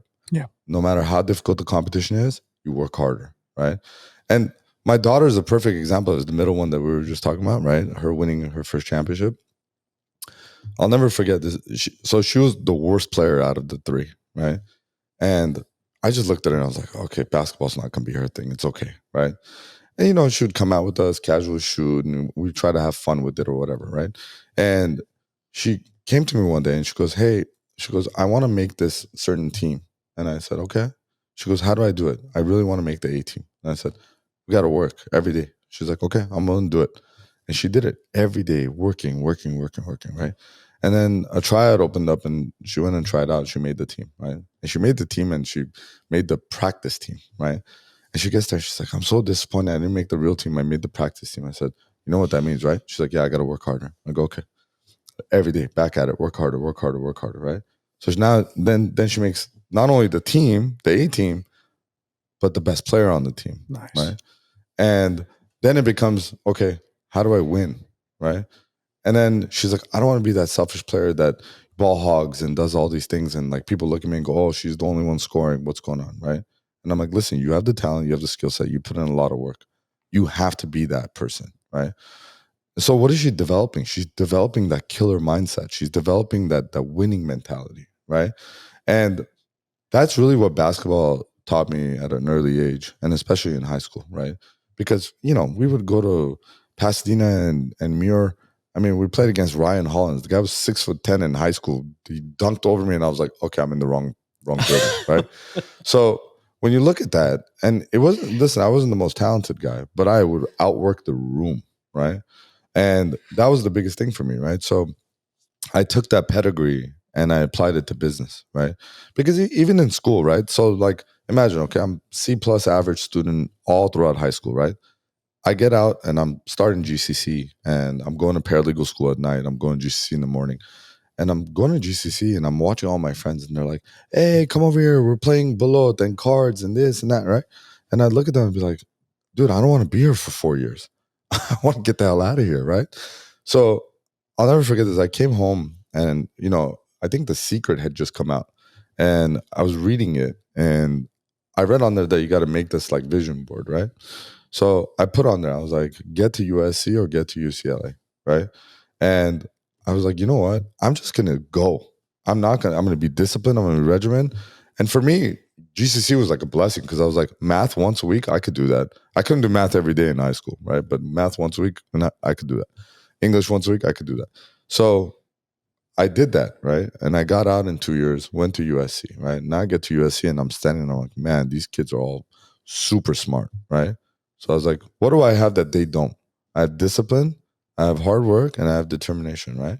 And I literally put that to use, you know, and that's literally what I did. So that really comes from the basketball element of just, you know, just really staying, you know, disciplined to what you know and what works, and then applying it. And then the same thing happened with business, right? Making it grow, right? Every time I'd reach a certain milestone, you know, my wife would say, she'd be like, you never pat yourself on the back. Don't you want to like for 1 second just enjoy the moment? And I would say there is no moment because there's the next level you got to get to. Right? Yeah. And so that's always what it's been about. It's like Matthew McConaughey, man. Matthew McConaughey, when he won an Oscar, have you heard that speech of his? You know what he says, right? He would ask himself, who are you chasing? Who are you trying to be better than? And he says, me from 5 years. He goes, okay, when you catch yourself, then what do you do? Well, then it's me from 5 years later. 5 years after. What about the next one? Well, it's me 5 years later. So he's always chasing himself. always be better at whatever you're doing. And I could tell you are disciplined, but you're very passionate about it as well. Yeah. Just the basketball aspect of it, man. Look, you're coaching your kids, right? Right. You're coaching Ara, right? And also you were a coach at Hoover. You graduated from Hoover. You went back and you started coaching the kids there as well. Yeah. So I feel like whatever you're doing, you're putting not only 100% in it, but you're doing it with passion. You're doing it with love. And I think that's how all business owners should be and people should be. You do what you love and you'll never work a day in your life. Right. It's a great motto. And you're a great example of it, man. Thank you. But How do you apply your coaching experience as a entrepreneur, as an employer? Where does that come up to play? Yeah, that's a good question, actually, because it really applies to your employees, right? Look, I've always said this. You're just as good as the representation of your employees, right? And I heard you on the podcast for shouting me out that That was AI. That was AI. So one of the things you said is you talk to my employees and they don't have anything bad to say about me, right? I take that with a lot of pride. For me, look, if you're not teaching, motivating, and growing your employees, you're failing as a business owner, right? A lot of business owners, what they'll do is they'll come and they'll box their employees in. They'll be like, this is your role. You're not growing out of this role. I'm paying you X amount of dollars. You'll get these increments over the years. And that's it, right? Well, think about it. When you were an employee, did you like that? I hated that. That was the biggest thing that pissed me off. I could work my butt off and they would come and be like, you did exceptional. Overall, the best. Here's a 3% bump. And I was like, 3% bump? Man, I want to be VP at this point. Like, what's going on here, right? And so when I started my firm, one of the things that I did was I said, hey, we're not boxing anybody in. If you are at this position and you want to move over to another position and you want to grow, we're going to give everybody equal opportunity to do it, right? And so I've always had this motto, which is what you put in is what you're going to get out. And with my employees, it's the same way. So very similar to coaching basketball, right? You want to help make your employees grow. You want to make sure that they're doing the right things and they stay disciplined to the belief of what they're doing, right? If I have an employee that comes to me and goes, hey, I'm just tired, I'm fatigued of this job, right? I look at their stuff and I go, hey, listen, maybe you should change or just get out of the industry because I don't want you on my team. I want you to feel passionate when you're talking to a client. I want you to spend the time necessary to understand what that client is going through, right? Because if you're just looking at it and be like, oh, I got to complete this task, can you hurry up? You're not doing your job, right? So, and the same thing goes with basketball, right? Like what you put in is what you get out. You win when you win as a team. There's no individual that wins a basketball game. It's all 5 players that are on that court at that time, you know? And we noticed it with your staff, man. We were in your office for well over 2 hours and just the energy from your staff walking in, walking out, and your door was open, that's probably one of the best things about having the right leader of a company when the door's wide open, coming in comfortably, leaving comfortably, and just the energy amongst themselves and with you showed, you know what, this is the environment that I would love to grow my career in. I think that's one of the best things about your office is just that environment, man. Yeah. Very, very open, very friendly. And it seemed like everybody was enjoying working there. If I wasn't sold, I'd take a job at your office. You're hired. Yeah. Whatever you want. I'll give you the corner office. Next to the toilet. Can I get Next the to bike too in my office? Yeah, sure. Without gas. Without gas. Last thing we want is for you to fly out that window. But a little off topic. How did Alex Megeredchian become a Clippers fan? So this is interesting, right? So everybody's a Laker fan growing up. And I used to look and go, man, I can't stand it. And look, I'm going to say this because all my friends are going to probably look at this podcast and be like, that's a liar. I was a Sonics fan. I was an Orlando Magic fan. I was a Miami Heat fan. So I've been a journeyman for quite some time. So you were Supersonics as in like during the Peyton Kemp era? Yeah, Sean Kemp was my guy. I was a Sean Kemp fanatic. I loved Sean Kemp. Sean Kemp and Vince Carter have been my 2 favorite players of all time. Interesting. And both of them haven't won a championship. Yeah. I'm going with I didn't want to jab at the Clippers. Sorry. Your picker is off as who was it? Tom Likas, or who was it that would say your picker's off? Hey, I think it was Tom Likas. I'm also a Dallas Cowboys fan, so it goes both ways, right? So what happened? So long story short, I couldn't stand Laker fans, right? Because when the team was winning, everybody and their mothers was a fan, right? And then you go up to them and you'd be like, hey, can I ask you a question? Because I'm a basketball nut, right? I'd be like, you're a Laker fan, right? I'm not. You're not? No. Are you? No, I haven't followed sports. thanks. In a while, I talk a lot of shit about Laker fans, Okay, bro. cool. So I asked them this question. I say, who was the point guard in 1991, right? Uh-huh. And they all look at me like, Magic Johnson. I'm like, wrong answer, right? And so it's like just trivial things. Like if you're going to be a fan, at least know championship years, the eras, who was it? Byron Scott? No. Who? It was Van Exel. Van Exel. Van Exel. Right. It was the Van Exel, Eddie Jones era. Yes. So I'm not even a Laker fan. I ain't even. 95% of Laker fans won't know that. 91? The hardcore ones will. Yeah, it was the early 90s was the Van Exel and Eddie Jones era, and then when obviously Kobe got drafted and they started building around that dynasty, there was a Kobe Shaq era. But again, that 91 is pre-Dream Team, the 92 Dream Team. That's why I don't. What do you mean? Before the Dream Team. Okay, what about the Dream Team? Which means Byron Scott, Magic. Who else was there? And I forget the names. Remember, Magic Johnson left and came back. Right. So when he left, you had an era where it was the Eddie Jones and kind of Van Exel era, and then Johnson came back. So if I'm not mistaken. No, you're right. You're right. So this is the funny thing, right? So Laker fans don't know these trivial answers, right? So it's like, okay, fine, whatever. So for me, this is kind of my story. So my aunt gets courtside tickets to Clippers when Corey Maggetti's playing and the whole nine, right? So Ron Harper, Corey Maggetti, etc. So I go watch a game and I go, you know what? I don't have an LA team. So I was like, I don't like the Lakers because everybody's a Laker fan. And I always like the underdog, right? So I picked them, and then of course, then they get CP3, they get Elton Brand, they get Blake Griffin. I'm like, okay, sitting on gold here. Something's good is gonna happen. Then we go to Western Conference Finals, and then we choke a 4-1 lead, and then that's like, okay. After that, it becomes hell, right? So, and then Ballmer buys the damn team, and I'm like, okay, we have hope. And then the Paul George era begins with, every disaster that you could possibly think of. But listen, I still love my Clippers. I think we did decent last year. This year we don't look that great, but that's okay. What are your thoughts on Kawhi Leonard? I would be very happy when he leaves. Really? At this point, you're just done with him? I mean, listen, the guy plays half the time. Listen, when he's on the floor, he's probably the most amazing player. He's injury prone. At this point. Yeah, that's the problem. It's just he can't stay healthy. I think he gave his best years to the Raptors. Yeah. And then after that, I mean, obviously, his salary kind of, or his value went up, came to the Clippers and... Yeah.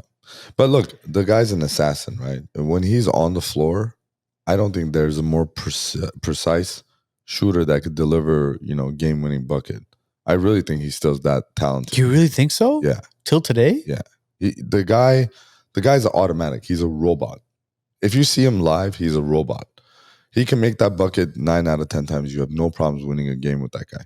The problem is when you can't stay healthy, it's useless. What's the point of being unhealthy and coming in at the playoffs when the team is already broken out at that point? You know what I mean? Like, I think you guys are in rebuild mode at this point. We'll see. I really thought when Ballmer bought the Clippers that it was going to be up and up because the guy's all the money in the world. He's charismatic. He built a beautiful, what do you call it? The stadium? Is it a stadium? It's a dome. It's a state. At the end of the day, it's a stadium. Yeah, but as far as the team, it's just been not so up and up. Look, again, it goes to your personnel, right? It's like, who do you hire to give you the right advice or the wrong advice? Yeah. I don't think he's getting the right advice right now. The worst part of the Clippers is it's like you guys are always a secondary basketball team to the Lakers. But we always spank the Lakers. I mean, yes and no, but then look, here's the argument is that who has the most championships? Look at what we've created. Oh, look, the sublease was over at crypto, so you guys got to go. Like, there's all these. I know. Listen, I'm not a Laker fan. I hate the Lakers. I can't stand the Lakers. Like, I'm a Kings fan, hardcore Kings fan. But when I go to Crypto Arena and I see the Lakers banners, I'm just like. I can't stand him. But this is the thing that doesn't get talked about, right? Like, how do you get Luka Doncic the way you do without any other team being involved and you training Anthony Davis? Look, it's the glitz and glamour. Look, Jerry Buss created this amazing. I don't even know what to call it, man. It's the Hollywood of basketball teams. But that's done. You guys realize that, right? They just kicked off the 2 buses off the board. So 2 sons, Look, they're able so it's to only Genie at this point. Yeah, look, they're still able to create that glitz and glamour sort of thing, and they do it with other players. Like, I'll tell you this much, man. LeBron James was the selling point for Luka to join the Lakers because it was kind of like, hey, we're going to be handing off the torch to you. Right. Just like, for example, when they brought in Shaq and they were trading, obviously, Vlade Divac for Kobe, which is something a lot of people didn't know. Kobe was actually going to be a Charlotte Hornet. Yeah, I remember. And then they traded him to the Lakers, and everything was basically built around that Kobe and Shaq era, which I think at the time, Shaq was probably the most dominant player to ever play the game. I'm going to go out on a limb here. Go ahead. Lakers won't ever win another championship. Are you serious? With the new ownership in place, listen, you can have Luka. That's fantastic. Hold on. Ever? That's a bold statement, bro. I don't think they're going to win another one. I think for how long? I don't think they're going to win one. Here, 20 years. 20 years. Man. You don't think they're going to win a championship with Luka? Because think about this. You just brought up a very good point. That glitz and glamour of bringing and attracting, right? Yes, it's the LA market and this and that and this, right? But the reality is the Lakers aren't the Lakers anymore, okay? They're not able to look at LeBron. LeBron could not bring a championship pedigree team in, and that's LeBron James.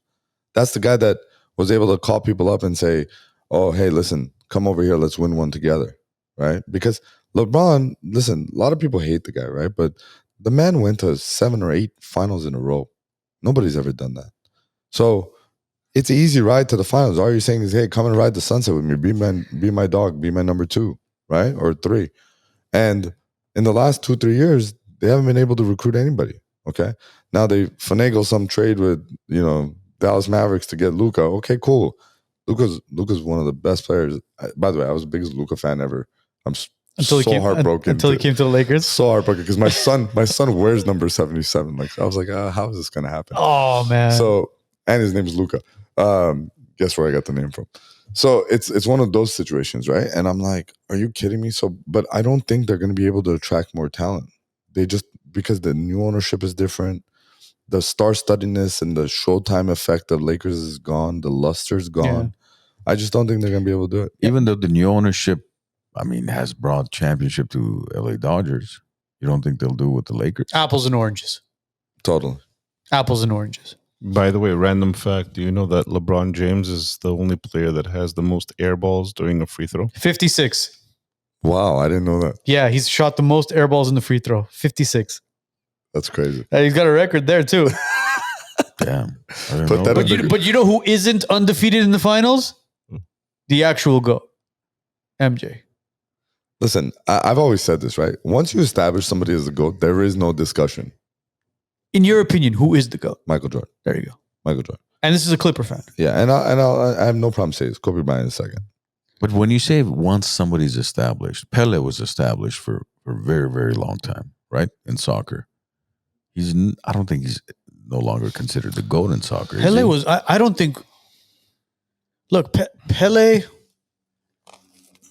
I don't think Pele was the GOAT because. I'm not saying what you think, but he was. He wasn't. He wasn't. Maradona was established as a GOAT. You know how they should do GOATs? They should do them in the generations that they play, right? You can't do that with Jordan, though. Why? Have you seen the movie Air? Yeah. That movie alone tells you why Jordan is the GOAT. Because he revolutionized not only the game of basketball, he changed the game completely. Right. But he branded himself in a freaking shoe, man. In a shoe. Like imagine. He branded himself as Nike.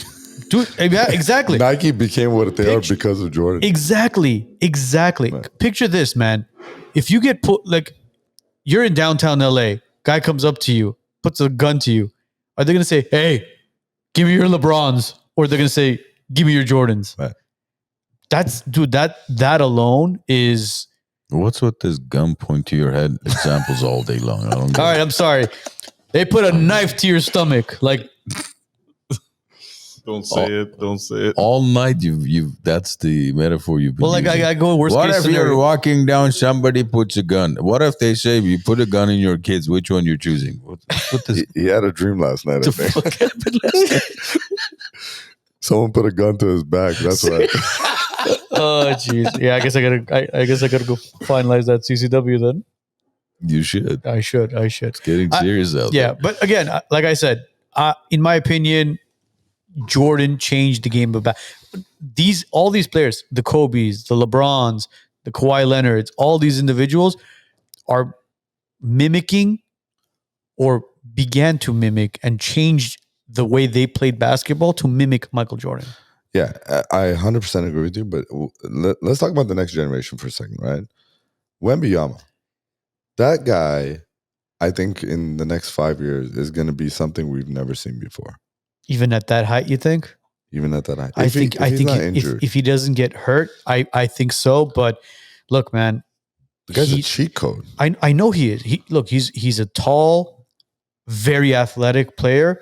But tall, athletic players eventually, especially as age goes on, as they get older, dude, he's bound to get hurt.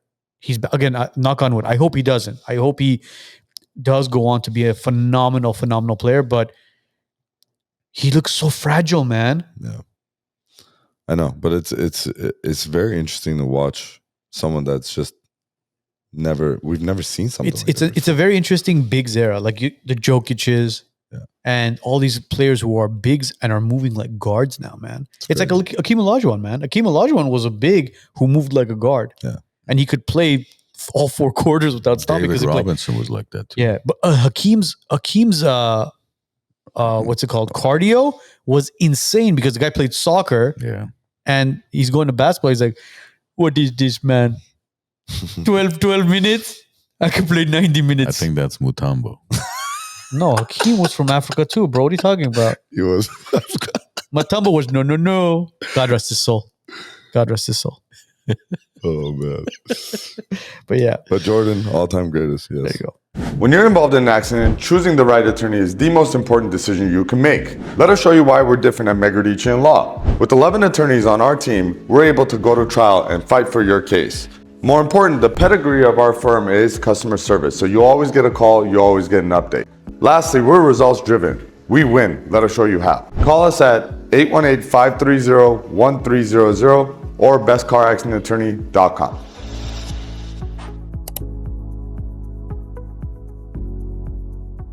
Some doctors treat pain, others help you understand it. Dr. Rafi Gureghian has dedicated his career to helping people live stronger, healthier, and more aware of their bodies. His approach goes beyond quick fixes. It's about rebuilding movement, discipline, and mindset. A true professional who's changing the way people think about health and recovery. Presented by the Wisenuts Podcast, highlighting leaders who make a difference. Technology should move your business forward, not hold it back. At Titan Elite IT Services and Consulting, we make sure it does. Our clients don't wait days for help. They get real-time answers, fast resolutions, and dedicated support, both on-site and remote.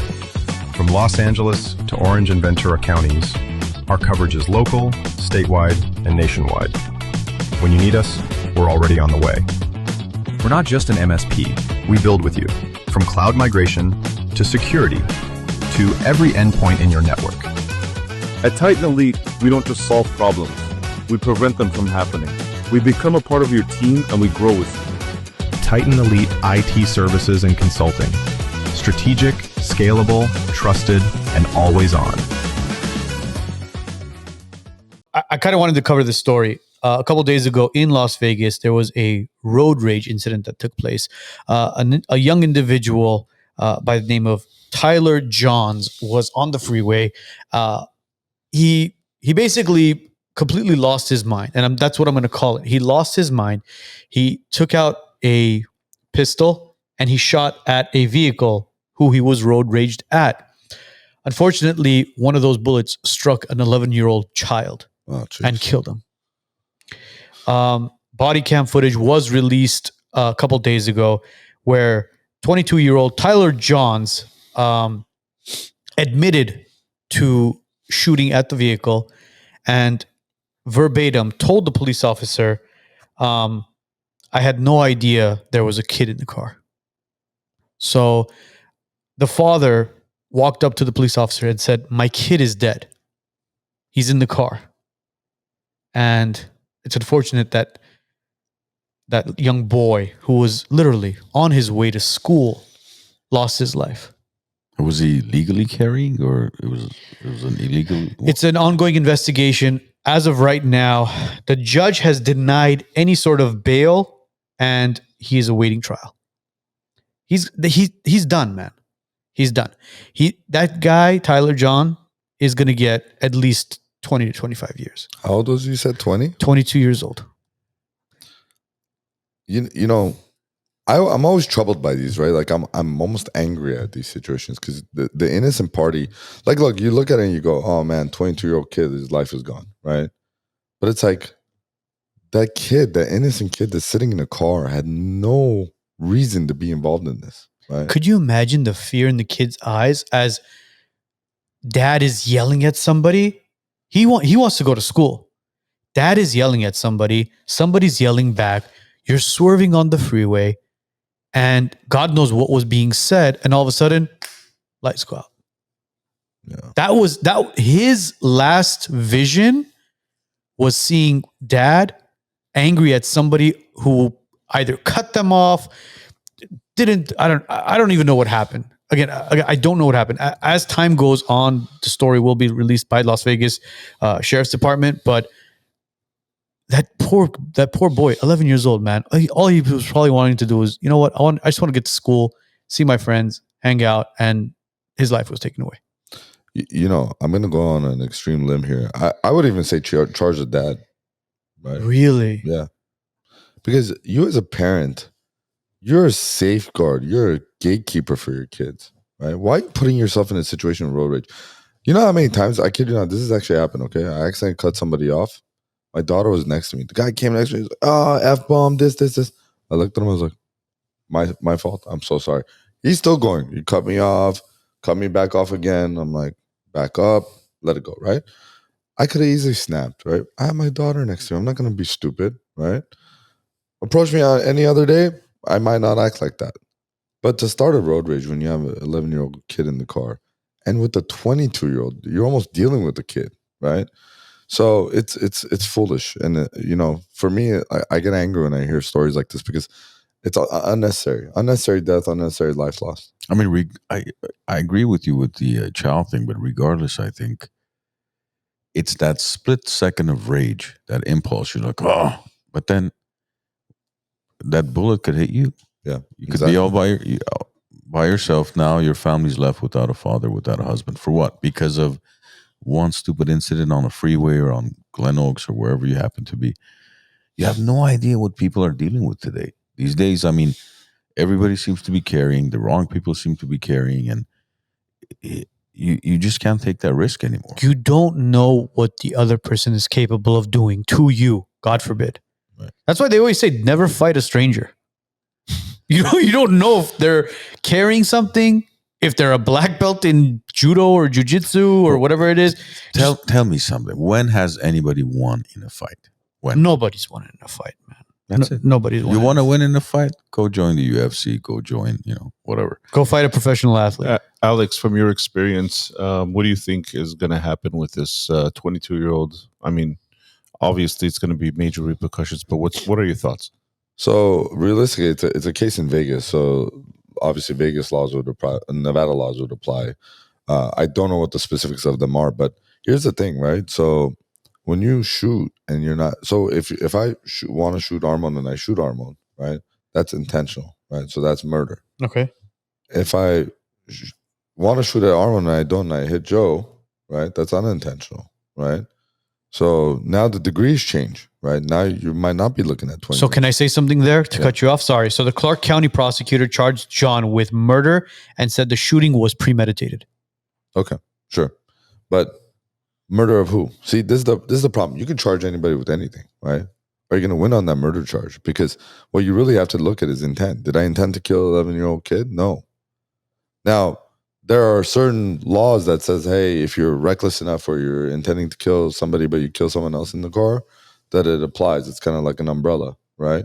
And that could very well be the case here. But me personally, I feel like you should get every single, year that he needs to get to be rotting in jail.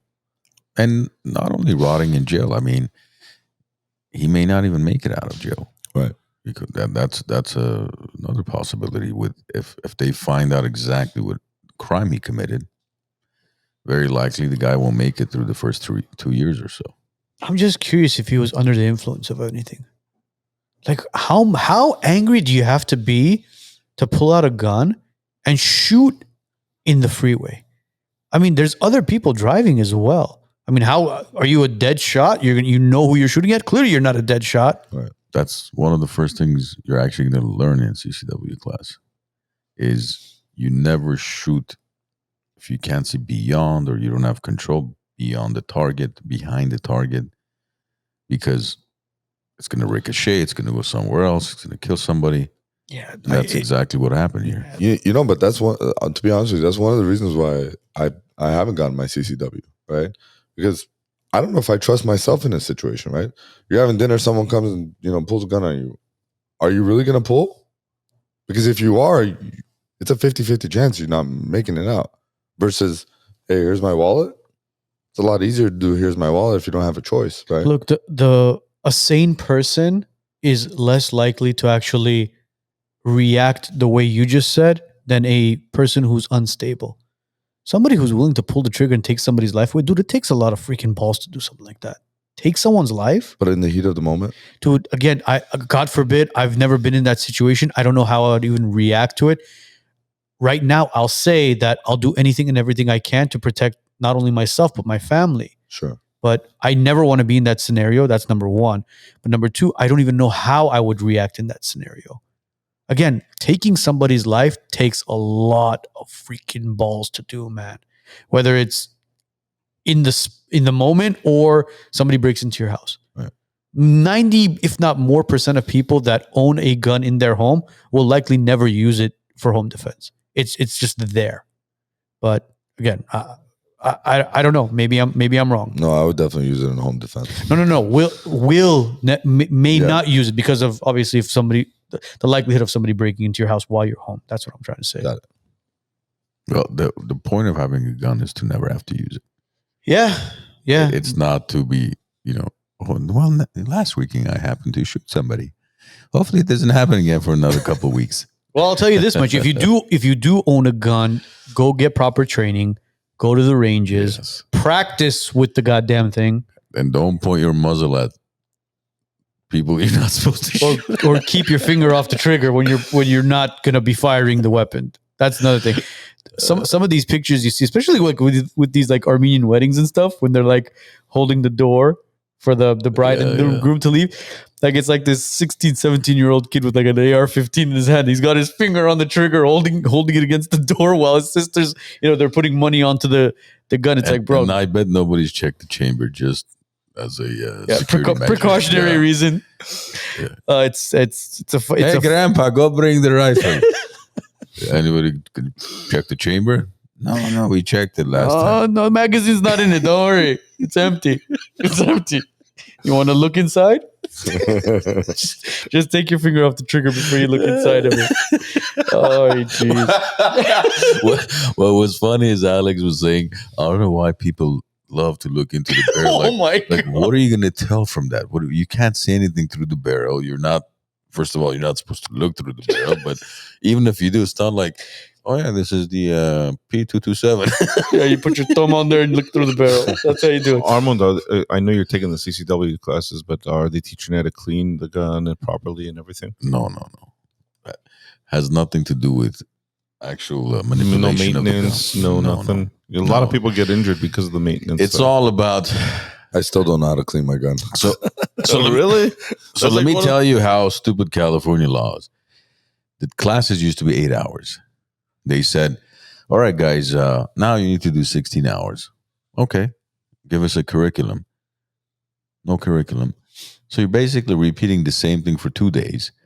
Instead of them saying, listen, 8 hours, regulation, law, all this, stuff. How about the next 8 hours that we're adding? Maybe do some practice shooting and learn. You just want it to be sexy. You just want it to be fun. No, I just love repetition. 2 days of the same class. Oh, don't shoot yourself. And then when you Don't look down the barrel. oh my God. And then How many times did you look down the barrel?